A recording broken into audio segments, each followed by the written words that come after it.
Praise the lord. అందరు ఆనందంగా ఉన్నారు కదా.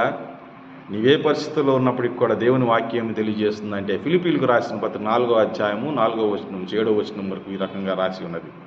ఎల్లప్పుడూ ప్రభువునందు ఆనందించుడి, మరలా చెప్పుదను ఆనందించుడి, మీ సహనమును సకల జనులకు తెలియనీయుడి, ప్రభువు సమీపంగా ఉన్నాడు, దేనిని గూర్చియు చింతపడకుడు గాని ప్రతి విషయములోనూ ప్రార్థన విజ్ఞాపనముల చేత కృతజ్ఞతాపూర్వకంగా మీ విన్నపములు దేవునికి తెలియజేయడి. అప్పుడు సమస్త జ్ఞానముకు మించిన దేవుని సమాధానము యేసుక్రీస్తు వలన మీ హృదయములకు మీ తలంపులకును కావలియుండును. కనుక జ్ఞాపకం పెట్టుకో, ప్రతి విషయంలోనూ కూడా నీవు యేసుక్రీస్తు వారి యందు ఆనందించు.